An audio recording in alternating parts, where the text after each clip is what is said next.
Okay, everybody, we're going to do a book reading here. Hope you enjoy. We're in Albuquerque, New Mexico. This is Philosophy, Wisdom, and Occult Psychology. Here we go. Oh, there's no replays. Never mind.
I'm saying these things in principle. In practice, its punishment is a lot less, but nevertheless, there's a punishment. Here's a couple other ones. Again, in principle. Can you repeat the last one? What is the last one? They're criticizing Muhammad or denying that he is a prophet is punishable by death. Okay? Well, it's not just in principle, though. It is actually in practice. Yeah, I know. Look at Saudi Arabia. They have sentenced people to death. Not even so much as that, but even just to raise questions. You know. Yeah. Yes. I for some pragmatic reasons, sometimes these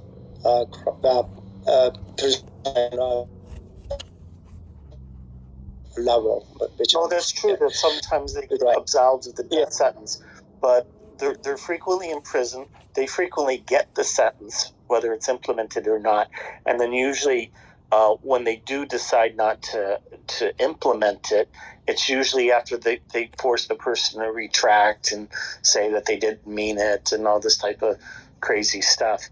But it is used as a wedge against them. And like I said, you don't even have to deny Mohammed or something. Like, just raising questions has brought people to be chased around the world. I mean, there was one guy that escaped to I think it was Indonesia, and they forced Indonesia to return him back to Saudi Arabia, even though they didn't have an extradition agreement, and put a young boy in prison because of a tweet that he put out. Just ask Solomon Rushdie. Because he was stabbed months ago after the fatwa was issued against him, 20 years ago, 25 years ago? So I agree, that was an extremely scary thing, but why didn't the non-Muslim kind of left and woke people from around the world condemn that more strongly? I was hoping they would. Let me just make a couple more. About Saudi Arabia, government. You're in the Matrix.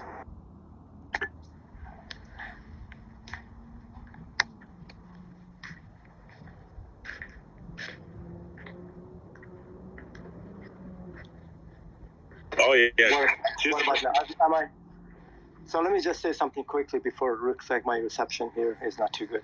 So Saudis are really proud that they allowed women to drive, women to work, and also in the past, I would say, I'm not quite sure, probably 5 or 10 years ago, a Saudi woman was not allowed to leave her house without being chaperoned by a male family member. It could have been a boy of 12 years old. And so they've done away with that. They've allowed women to drive. They allowed women to work. I would say, given the nature of Islam, this is a fantastic progress in the right direction. But this is the crumbs that been provided to women, and thinking really they are.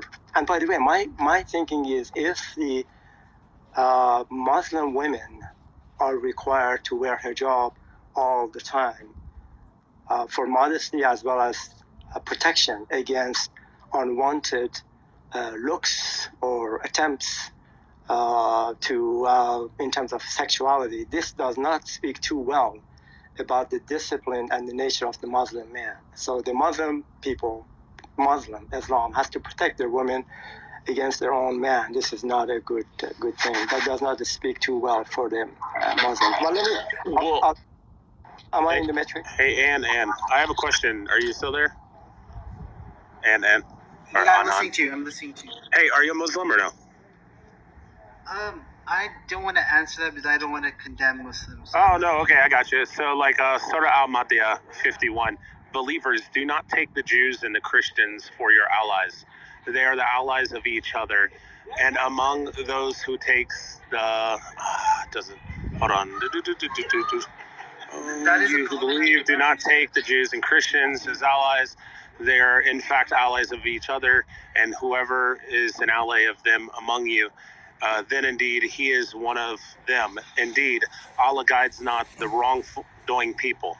So saying, do not take Jews and Christians as your allies or friends. Yeah, I very strongly disagree with that. Well, you disagree with the Quran then. So if you're a Muslim and you follow your Sunnah, then you disagree with Allah. Good job. No, but what's what I would say to it? Could it be interpreted as a time and place, and it's no longer valid at the current time? No. The Quran is eternal, and it's for all times. And Allah gives His word as clear revelation, and Muhammad is the greatest of examples for all time. Okay, to be fair though, okay, it's really it is cringe when people read like the Hadith or the no, that's the Bible, Quran or the Quran. Okay, just like I would not read. And to think that you can contextually put everything together, I mean, people... we can read the tafsir, Pepe. The interpretations from their scholars. What their scholars say it means. Yeah, I would have to... I mean, obviously... Yeah, I can do that. I'm not an expert on Islam. I'll bring up the tafsir on it. Hold on. Where they'll clearly tell you do not take Jews and Christians as friends is what Allah means. Right. So clearly there's a spectrum in terms of what people actually believe and practice. Oh yeah, Muslims are better than their Allah. Yeah, I agree. And they're right. So all I'm saying is that it's better to condemn the bad practices and the bad ideology rather than just lump everybody in no, I agree, Euro. We should condemn the God and not the people. Well, condemn the evil ideology. So I wanted to give an example of Ali's point, because this was an event that happened in Saudi Arabia a few years ago. So, Saudi Arabia has their religious and moral police that go around and ensure that Islam is being followed correctly.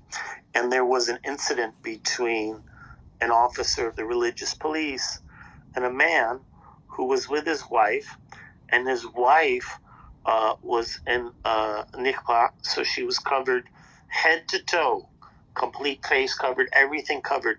The only police ended up being very attracted to this woman because of her beautiful eyes, and he ended up stabbing the husband in the hand with a knife.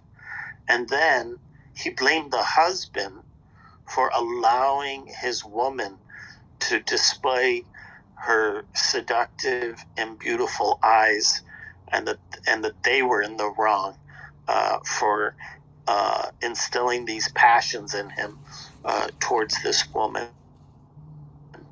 So it was quite interesting, and it goes to Ali's point of how. So on this note, I wanted to read at least maybe 3 items from Sharia law and about Sharia laws, Sharia guidance. Okay, this is about women. A woman or girl who has been raped cannot testify in court against her rapist.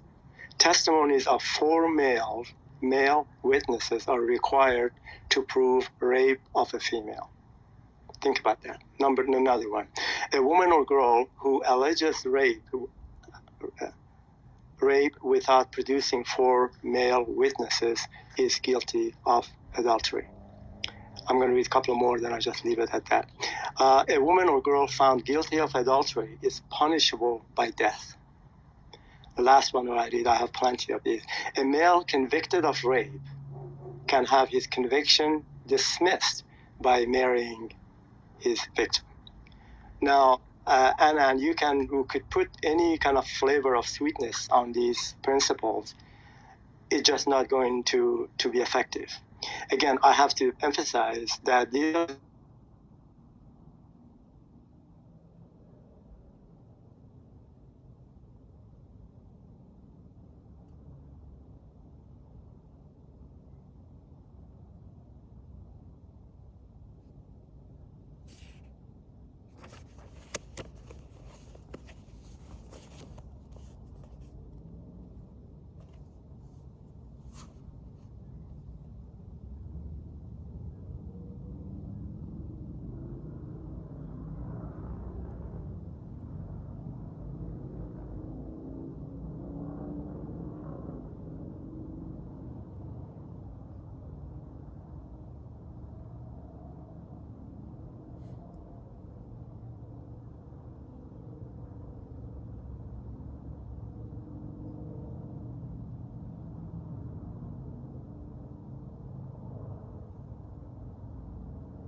it's I'll just be the one to say. Oh no, he in the comments, Pepe, was saying that he loves the Jews and the Christians.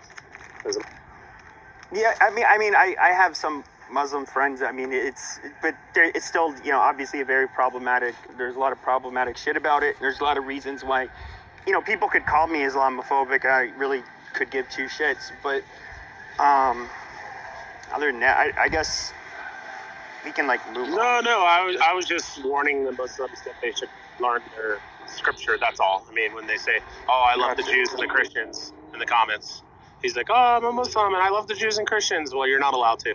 Allah forbids it, and he threatens to harm. I'm curious what Rev X thinks. She's still there. If she's not there, that's fine. Who? And Inanta, what she thinks, what you're saying, that is true, but there's a way to bend it, an indirect way. Just say that the Quran on earth is incomplete, and the Quran in heaven is much bigger. No, Allah says that He'll preserve His word forever, and that no one can change His words, including the Tawhid and the Injil. So that's where Muslims actually get it wrong. The Old Testament and the New Testament are actually preserved by Allah because no one can change His words. Yeah, that is a problem. But there might be a way to do this. Ali is said to have had his own Quran when he walked around. So maybe there's a way to explain it away. There's a bigger Quran in heaven. The one in heaven is perfect. Yeah, Allah says that it's your Quran, and your Quran cannot be changed. It's His eternal word. Yes, that's the one in heaven. I'm just saying. No. He even says to accept your Sunnah, which includes your Hadith and your Tafsir. Yeah, but some Muslims might interpret it differently. Well, yeah, they're heretics. Yeah, of course. Yeah, but why are non-Muslims calling Muslims who interpret this heretics? Because the true Muslims of the Sunnah actually call them heretics, and they actually could keep the Sunnah just like the Quran commands.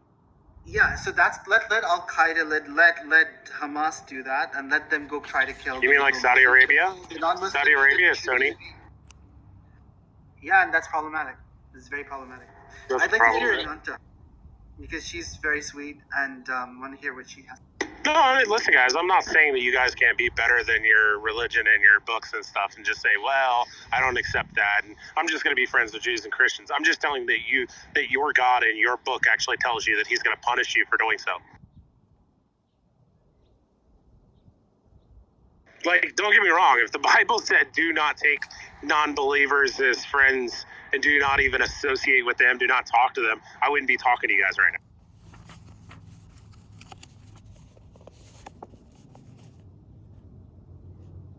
By the way, how do you know like who is in what religion? You don't know that.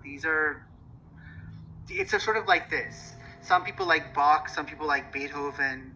People can belong to many religions. Bro, I'm not reading the Hadiths. I'm not reading the Tafsirs. I'm not doing the Sunnah or Shia or Ibnism or any of that kind of dance. I'm just strictly going to the Quran, which all Muslims adhere to. You may disagree on who's your writers of the Hadiths and who's your Tafsir scholars, but the reality is you all adhere to the same Quran. Hafs, War, Story, and the other 300 Qurans. What would you say to the Quran that are contradictory to those that you showed? What do you mean? Like, what if we, like, you seem to be cherry picking verses? How do you explain? Oh, I dropped a whole entire list of them.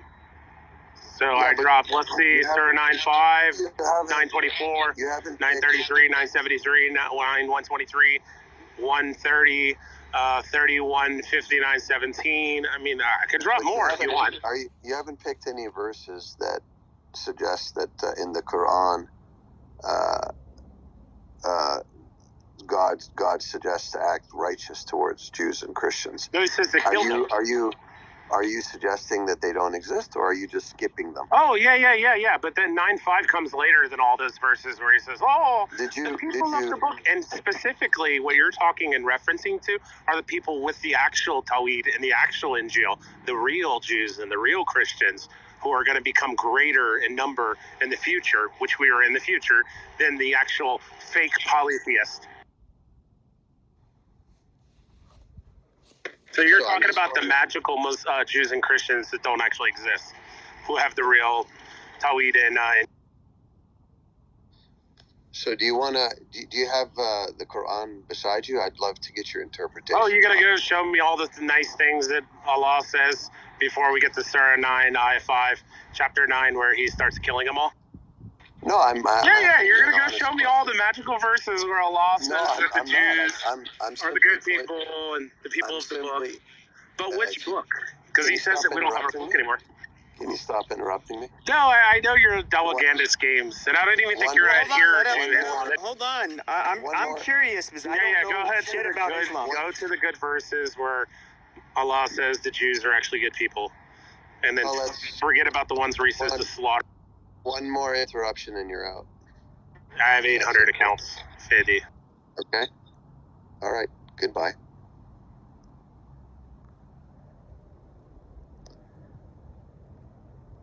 Okay. We'll see if we get another one of the 800 accounts. Can we, Yeah, it was long overdue. I really don't give a fuck about, I'm not a... Dude, it's like the amount of education and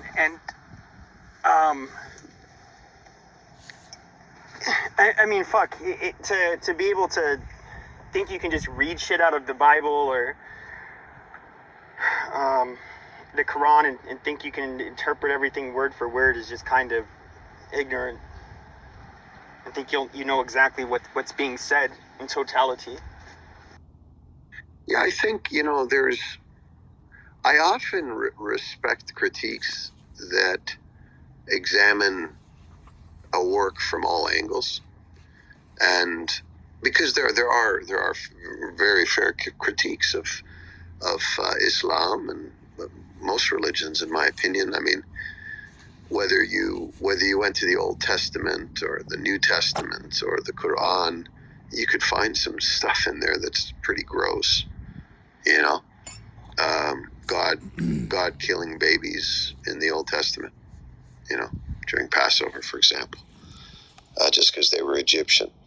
So, like, you could find all of these things. It's not really hard to find bad stuff in some of these religions. But the more difficult thing to do is to kind of wrestle with the whole body of work from different angles. And when you get somebody out there that's just cherry picking verses, and I didn't disagree with him on some of the things he was saying. It's just, he's just here to basically have a very linear, non-interesting discussion. And so I kind of got tired of him. The interruption was the straw that broke the camel's back, honestly.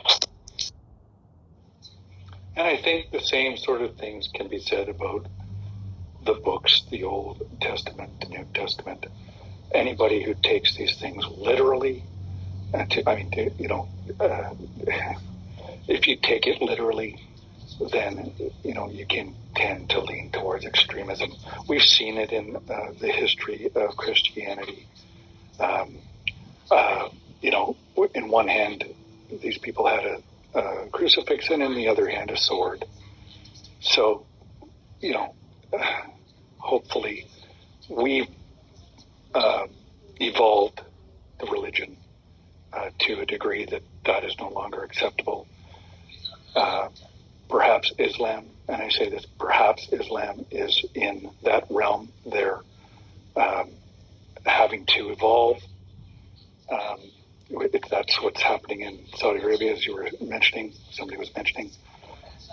But they are hundreds of years behind in terms of that evolution in some regards, in some people, not everyone. Thank you. So I'm curious, slightly off topic, because I would tend to agree with them. So Henry Kissinger, I believe, had given an opinion piece recently, and he was saying how we were wrong about mass immigration, and that he started kind of talking about Germany. Of course, Europe is different from America, as we don't get, most of our migrants are not Muslim, unlike there. But seeing that this massive size of the protests and a lot of the awful stuff that they would chant and say, do you guys think that this has long been my criticism of immigration to Europe, is that I feel like you're bringing in people that are too different, too fast, and that it could end up badly. In other words, make it so that there's a highly polarized culture where you have two people fundamentally, such different beliefs that could radically change or destroy their countries. So, can you be specific about which specific groups you mean? Muslims in Europe. Doesn't matter what country they come from. Well, look at Chicago. They're building refugee camps. I wonder if Louis Farrakhan and his organization are going to infiltrate those. Why don't you fuck off, Pepe? You run racist rooms for a year and you think you're an international Islamic scholar? I think Pepe is trying to wrestle with this in an honest, intellectual way. So, Pepe, there are different types of Muslims. So, what I would say is you need to carefully audit Muslims to make sure you only let the good ones in and don't let the bad ones in. Well, I get it. But I mean, if we were to look at Europe, for example, England would have a lot of people that are Pakistani. France, good chunk of them are going to be basically Algerians, Moroccans, Tunisians. You're going to get Turks and other groups in Germany. Now you have the more later arrivals from places like Syria. I'm talking about all of them collectively. Now I understand that, you know, Persians tend to be a little bit different. It was especially because it was a lot of their more, I guess you could say, educated people and their religious minorities that ended up leaving there, like the Baha'i. And so they, you know, they tend to be fairly successful here in the West. And of course, they're Shia, which tends to be a lot less, I don't know, jihadist. So I would kind of group them out. I wouldn't really be referring to them. No, I understand what you're saying. So maybe you're having an honest discussion, but politically it's incorrect to even have it. I think there needs to be, we need to be honest about the different segments within Islam, and there are hundreds of sub-segments. Then audit people, interview them, and have Muslims do the interview who are not politically correct, who can just tell people, no, you're not coming in. You suggest. How do you feel about all the Muslims moving in Arizona? Are there a lot moving here? Well, I'm just curious. This is an honest question. Are we going to be interrogating and interviewing Muslims to a different degree than any other faith or group? Is that this? I think so. I think so, Fadi. Yes, I think. Why? I think a lot of Muslims. Well, you'd have to. Well, I mean, I understand that's discriminating, but the reality is that there's one religious group. And maybe there's some weird small groups out there that are different, but I mean, when it comes to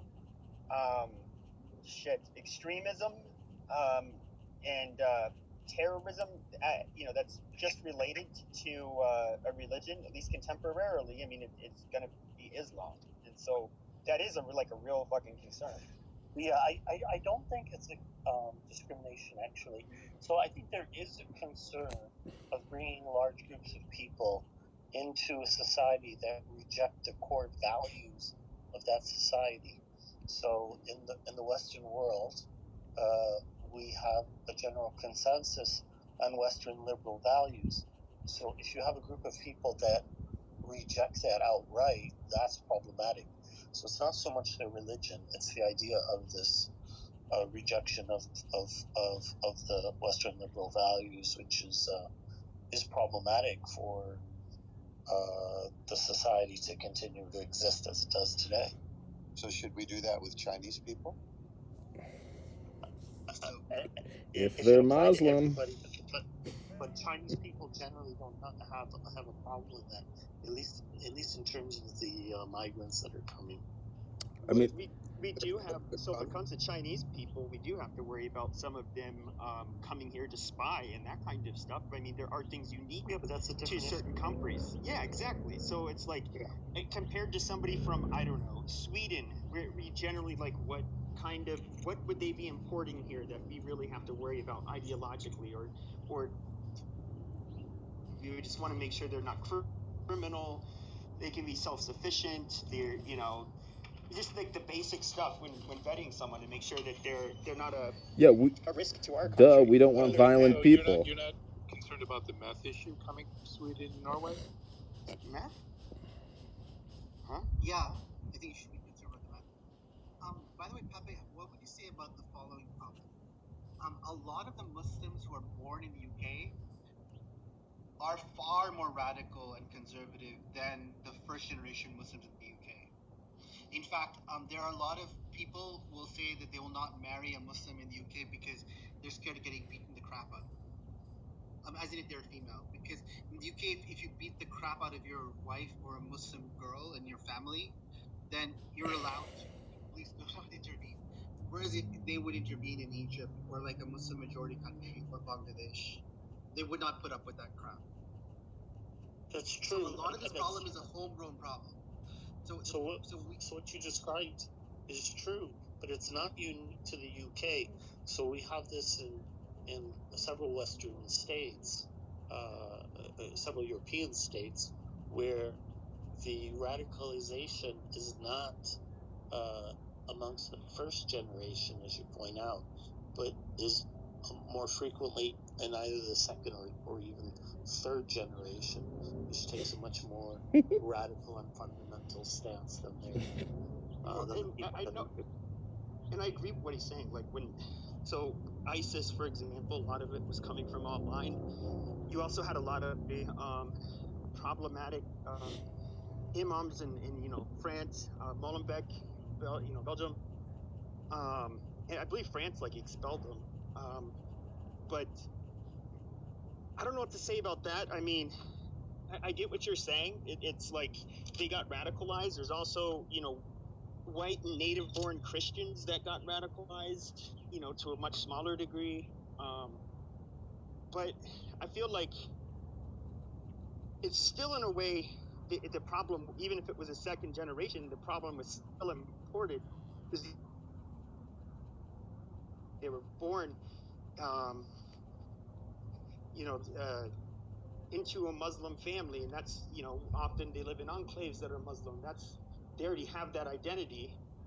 Obviously, they're going to be more prone to radicalization because they're going to look at there's a real grievance with these people. They think they're under attack, and so they think they're doing the right thing by being a terrorist. And I think when you already have that identity as a Muslim, means you're going to be more likely to be brainwashed. Pepe, can I ask you to do something, because you're kind of a popular figure, you have a following. Could you interview someone like an Asra Nomani? She wrote the book called Woke Army, and it was about how horrible woke people around the world, including the US, are. But it also specialized in the way that the global woke back Islamists against liberal Muslims. And I think that's the central problem. That's why you have all these radical UK Muslims who were born in the UK, who are much more radical than Muslims in other countries. Let me give you an example. Hamas. If you support Hamas and you go to Bangladesh, which is a democracy, it's a democracy, right? They arrest you. They don't put up with your crap. They're scared of you. And in Indonesia, they're scared of you, right? Muslim majority countries don't put up with Hamas. They arrest them, throw them in jail, or what they do is they kind of ask them to please leave the country. That's more likely what they ask them to do. And in Britain, though, you're treated like a human rights activist. The woke people love you. They give you money. Soros actually has donated money to the Muslim Brotherhood, which is the Ikhwan. The Hamas is the Palestinian branch, by the way, of the Ikhwan. And there's so much more to say. These woke organizations, they fund them, support them, give them legitimacy. I think they are the problem. Anyway, I'll listen to what Pepe and others. I largely agree. I think they fuel racial and religious divide. I think they facilitate the poor behavior of minority groups in general. They look at everything through this weird lens where they have to break down every hierarchical structure. So, if you're a religious minority, an ethnic minority, you're an immigrant, okay, it's just like, oh yeah, we're for these people because they're being oppressed by the white Christian heteronormative male and all of this wacky bullshit. But yeah, I mean, at the end of the day, it's just like they do overlook a lot. I mean, we can look at, fuck, you can even tie in a lot with the black community. A lot of the shit that they push, I think, is harmful to young black men. To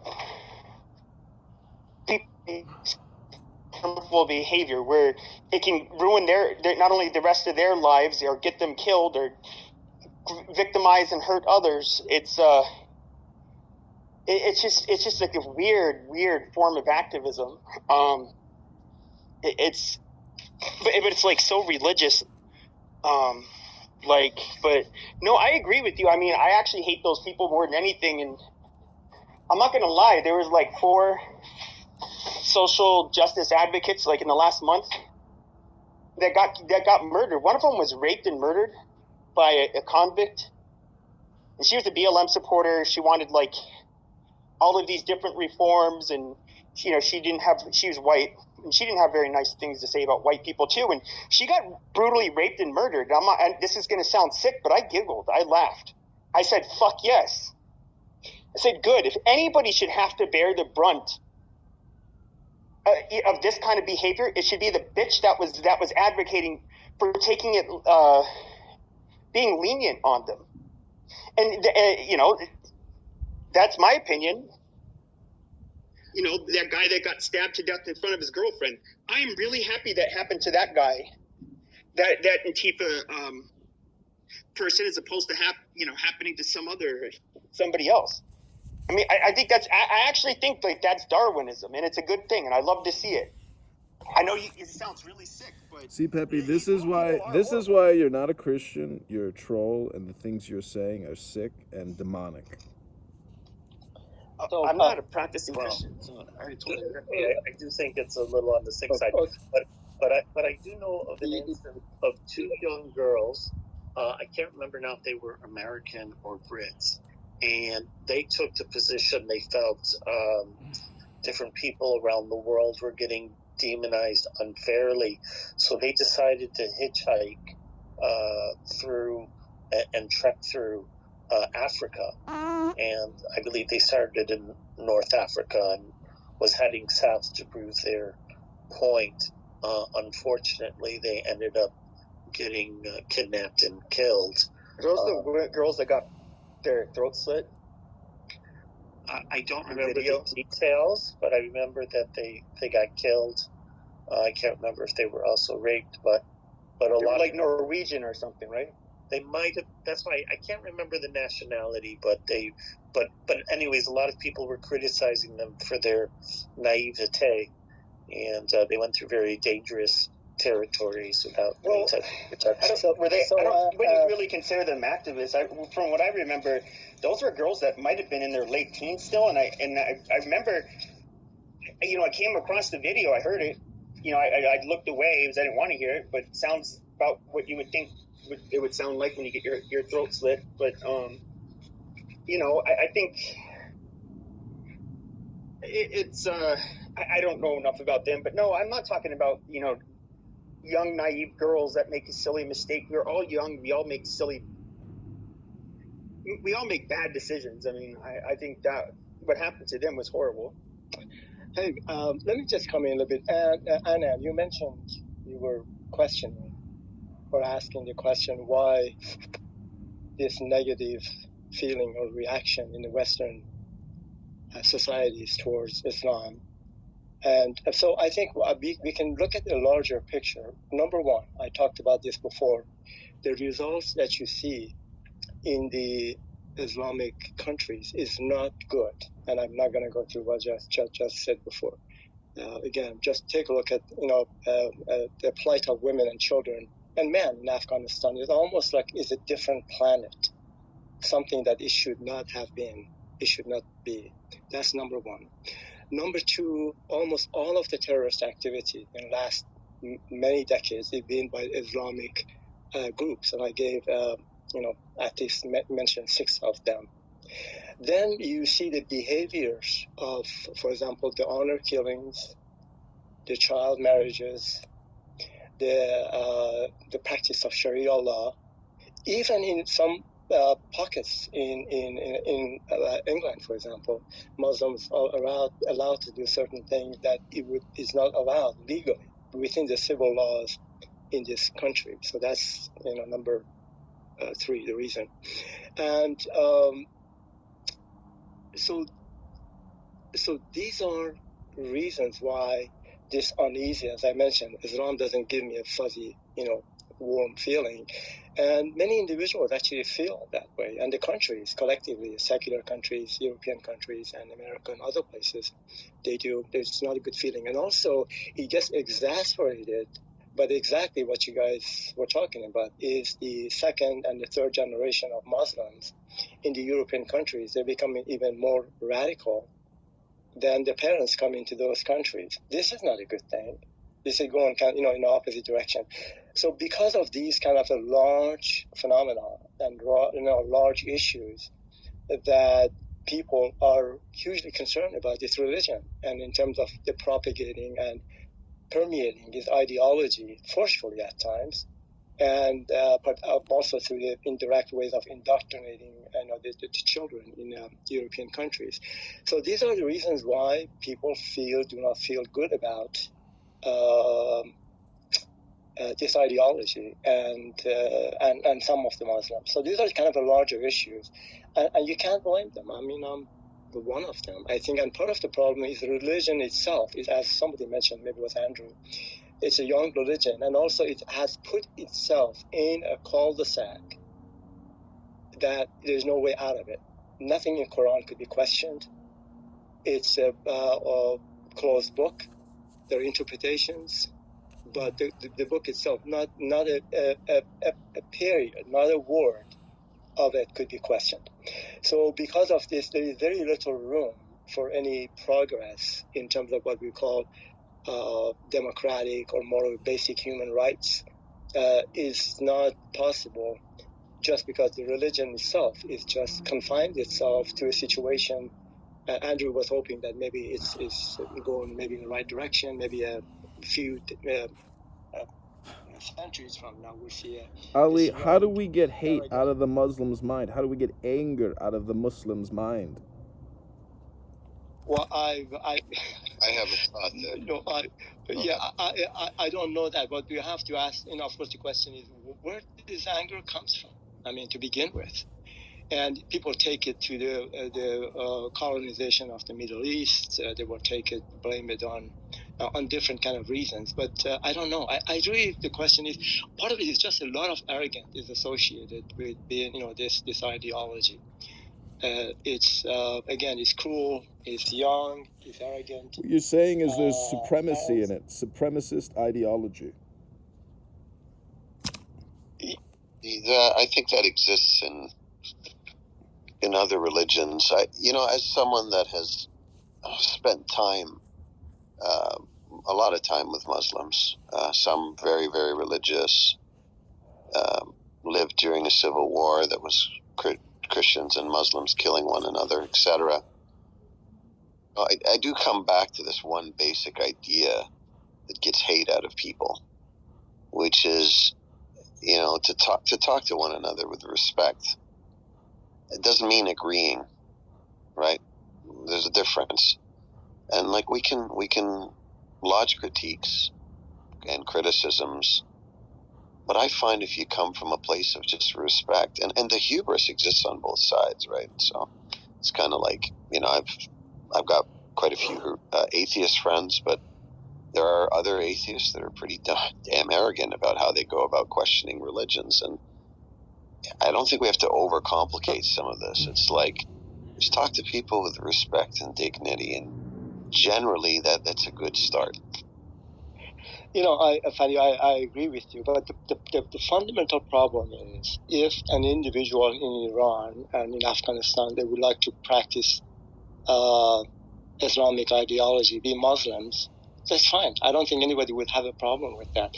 The problem becomes hugely problematic when this ideology gets mixed in with the government, and this is being forced on every single individual. Not a single Iranian woman is allowed to have a choice of wearing a hijab or this long coffin cloth that they have to cover themselves. That is not, any amount of discussions or, again, I agree on individual level. But so that's, again, that goes for the same thing for Christianity as well, too. And we see this in the militant evangelical groups in the United States. In the matrix, I think. Yeah. So, you agree? I agree with you completely. That's, like I said, it's the only reason I see. I would say probably more than 90% of the people would have a negative critique or a problem with Islam is because of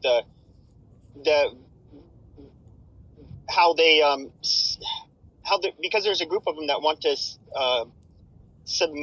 want us to submit to their will to punish us or persecute us for not being like them or living how they feel we should live. Whereas, there are very small minority of Christian nationalists that I'll speak with time to time, and I don't like them whatsoever. They have very archaic beliefs, and I just think they're retarded personally. But you get the picture. It's just like we don't want this authoritarian theocracy type of rule or terrorism. Yeah, I'm with you on that, and there is a little bit of, and this doesn't justify everything, but there is a little bit of when in Rome, like I think the Saudis have a right to set laws that are Islamic and do things, and if you don't agree with it, I agree 100%. I'm only referring to Western countries. I'm not okay. I think that each country should be able to live how they see fit. If they want to be a theocracy in a kingdom and all that, I don't give a fuck. Yeah, there is one thing, Ali, I'm curious to get your take on. After 9/11, I believe George Bush framed Iran through the lens of part of the axis of evil, and I think we both know that. I hope we both agree that Iran and Al Qaeda were had nothing to do with one another. My question to you is: did that was that a productive characterization?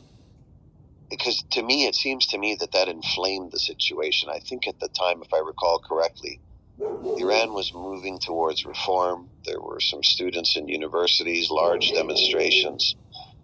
And I'm trying to wrestle with this idea of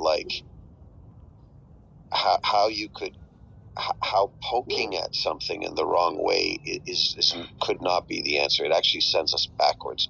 So my question to you is, did Iran go backwards in terms of rejecting the West and reform as a result of being grouped in the axis of evil, or do you have a different opinion on that? No, I think two things happened. One is, as you may recall, this must have been, I forgot exactly, 15 years ago or so, there was a huge reformist movement in Iran against the regime to either have a new leadership or to introduce some important, human rights reform concepts into the constitution and other and legal system. That movement, which was during Obama, it was not sufficiently supported by the U.S. and therefore it kind of failed. And I'm not quite sure even if the U.S. would have supported the movement, it would have had an effect or not. But then again, that was one kind of disappointment of majority of Iranians who find themselves being hostage to this horribly bad regime. That's one. And again, you're absolutely right. Putting Iran into the axis of the evil of the trinity of evil, I would say, that was not a good move, and it did not help the cause of Iranians to be able to break away from the conditions that they're in. So your take is correct. But I wanted to add another incident, which I just mentioned, during Obama's presidency. So I'm sorry, please go. Oh, yeah, I think what we can potentially learn from that, right, is how we go about critiquing and grouping. There's a way, going back to how do you remove hate, right? There's a way to do it with words, and there's a way not to do it. And I think moments like that, where a country on its own was shifting towards good reform, and all it took was to get, in a quite foolish way, miscategorized. Just, oh yeah, let's just find some bad people, group them together, and say they're the same. And the world could be a lot different today if it wasn't for those moments. Well, let's not forget the CIA just formally apologized to Iran for Mossadegh.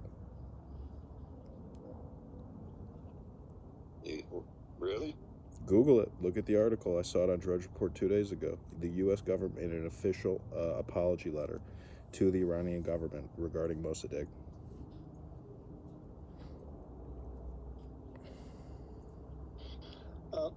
I wanted to go. You mentioned that reading of the text, and this we're talking about Old Testament, New Testament, and also Quran. It has to be done in a kind of a deep level to understand what's being said, and so to kind of discover the esoteric nature of these things and the meaning behind them, and the confusion. These texts. Again, I'm an atheist, so I'm coming from a different direction. Are easily understandable and justified in terms of what they're saying if you say these books were written by man. You can see man is we do all kinds of different things, and the stories that you see in the Old Testament and it's representative of how humans behave. But when you attribute these texts to an agency, a supernatural agent like God, the whole thing becomes problematic.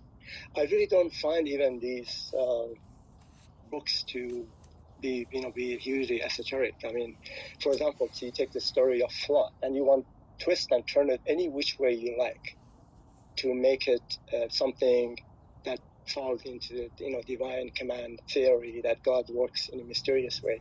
It doesn't make sense to me.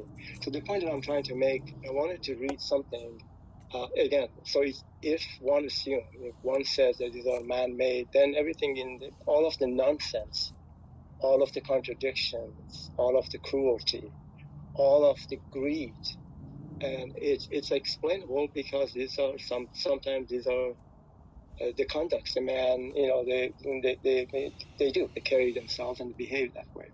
What I wanted to do right now, and so that's what I wanted to say. It is easily explained if one assumes that these are book man written. So here's a passage from The Age of Reason by Thomas Paine, and so what it says, I'm just going to read it to you because it's beautiful and it's really written nicely. Every national church or religion has established itself by pretending some special mission from God, communicated to certain individuals. The Jews have their Moses, the Christians their Jesus Christ, their apostles and saints, and the Muslims their Muhammad, as if the way to God was not open to every man alike.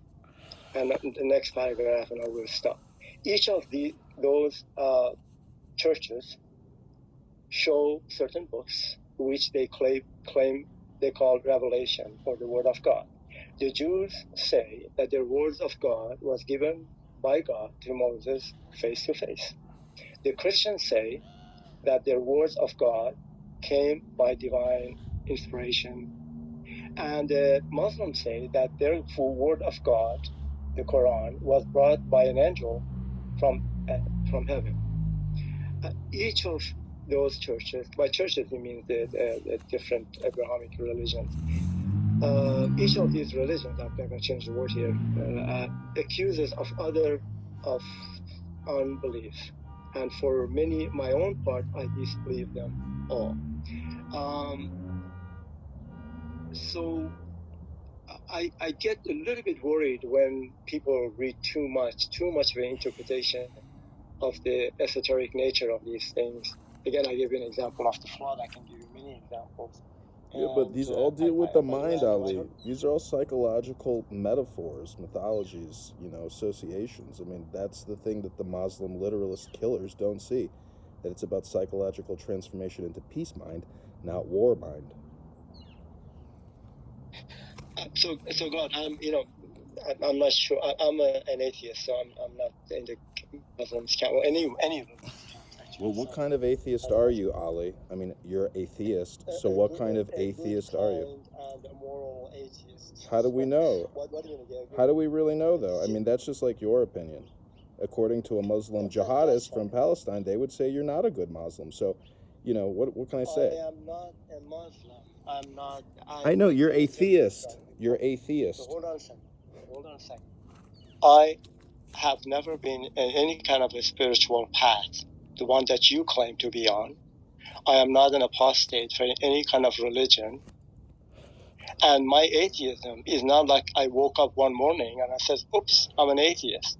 Atheism is a reaction to a claim that a God exists. If that claim, the positive claim, was not there, there would not, in atheism, this would not have been a discussion. Okay, so tell me, in atheism, what about anger management? In atheism, how does atheism deal with anger management and emotional situations, emotional control? Tell me, Ali. Well, what I tell you, if you need to manage your anger, I think you should need to see a therapist. Maybe that will help you.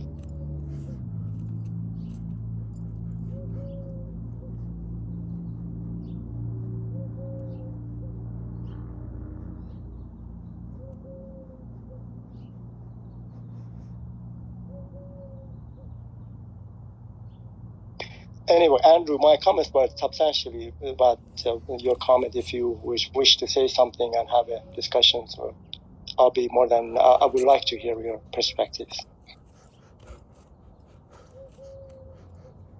Well, I don't know where to start with all that. That was long. That's okay. You don't have to respond if you don't want to. It's just my... Yeah, I tend to be an atheist too. So, I mean, I don't look at these texts as any more than stories and ways to explain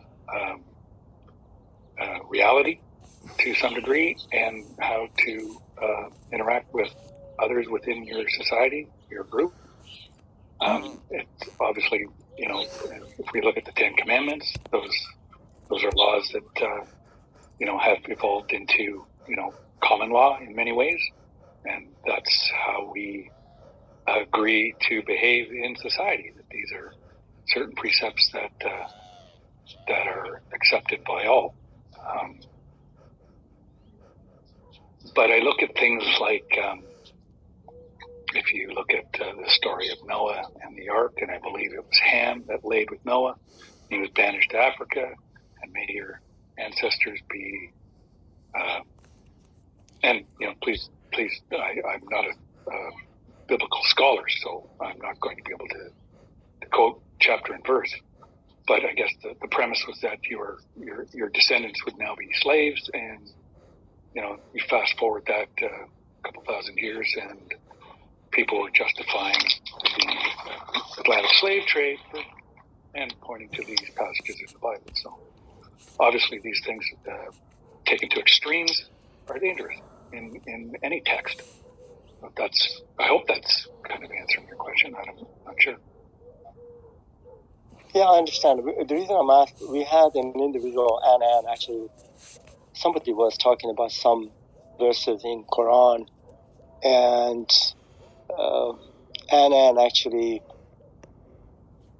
he interpreted the text in such a strange way that it was really difficult to understand how could possibly anybody would interpret this way. But anyway, I thank you for the comments. I really don't have anything more to say. Are you talking about the passages that were read aloud about in the Quran just like an hour ago? Oh yeah, exactly. Yes. Okay, extremely disturbing to read that, and then